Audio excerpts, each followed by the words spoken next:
I would not want to be caught with Ghostface anywhere, but definitely not the subway. But maybe that's just because I'm like a little bit of a country girl, so the subway alone scares me. So add Ghostface to the subway, it's terrifying. When we decided to set the movie in New York, that was the first thing that came to mind is let's do 10 seconds later. 10 seconds later, let's build a kill sequence in a subway car. I don't know if there's anything more horrifying than being trapped underground in an enclosed tube with a killer. But we'd also come up with the idea of doing this on Halloween, so we're like, this could be a really, really fun moment where half the people in this car are wearing Ghostface masks. Oh, shit.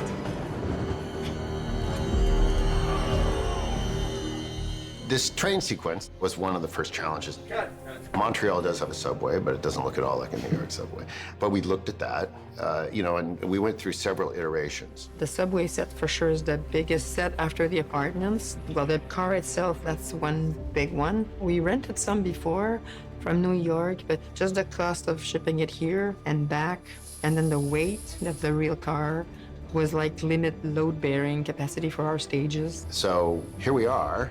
We have built from scratch a New York City subway car, 52 feet long. Well, the car itself was more about research, and we redid plans from photographs. We didn't have access to any construction plans of the subway car, so we hired an additional set designer to do just the car.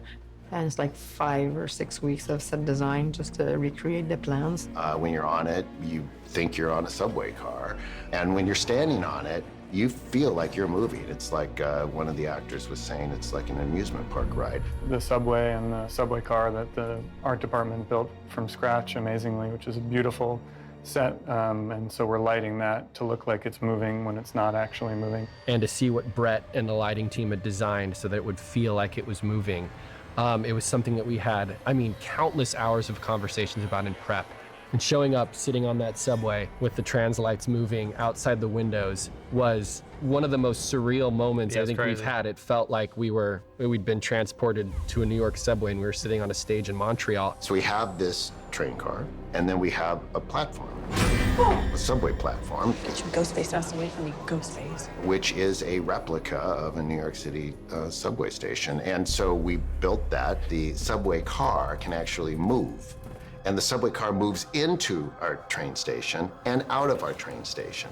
So we initially thought that we would have like green screen, we would do a lot of visual effects and comping of backgrounds, and we would have to shoot our own background plates with our extras in Halloween costumes.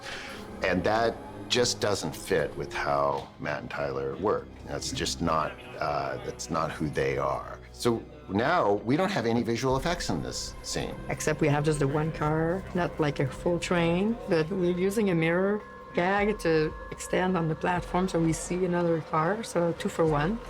Old trick, I used that once in a movie back in '98, and it was perfect, so I was like, well, let's try the mirror again. So this is either one of the most craziest things that have been done, or it's genius. I'm not exactly sure which. We will see. For me, being from New York and stepping onto that set and really feeling like I'm on the subway in New York is, a testament both to the lighting team and the art department. That's how we know it's a set. There isn't one rat carrying a slice of pizza down that little thing right there. Seeing Matt and Tyler arrive on this set, they had seen pictures of it as it was developed, and obviously involved in the design of it with Michelle. But when they came here for the first time and it had been built, to see the look on their face, their level of enthusiasm and passion is infectious, and everyone just fed off of that. Costume designer Avery is really killing it. All of the costumes in the background, when films are made with a lot of love, it's very, very evident. And when you're able to add bits and pieces, little homages to, the films that everyone loves so much, it's really, really special. I think actually one of the biggest challenges for my department on this project is the subway sequence. I started prepping the subway sequence as soon as we started prepping the film. I wanted the extras outside of the world of the subway to feel super grounded. And then when you get into the subway, I wanted to feel like you were on another planet, in another world. In costume, we worked so hard to make things feel and look hyper-realistic and as best as possible. And I've had a lot of moments with my team where I'm like, this doesn't look like a costume that a real person would make. It looks like a costume that a costumer would make. So we've had to really like dial it back and kind of make things feel more grounded and less pretty. I think we're all kind of scared when we're alone or, you know, isolated, but I think we tend to feel some sort of safety in public, even though that obviously shifts with the times, but it's genuinely terrifying, the idea of being able to be surrounded by people and still not safe, which I think, you know, unfortunately resonates. And there's just something there that I think that this movie kind of gets into a little bit that's Yeah, it's a very interesting. contemporary fear in a lot of ways. It's almost nightmare language, being unable to scream for help even though you're surrounded by people, and knowing that, you know, anybody could step up and help you, but no one does. And I think that's the real terror that you want to explore.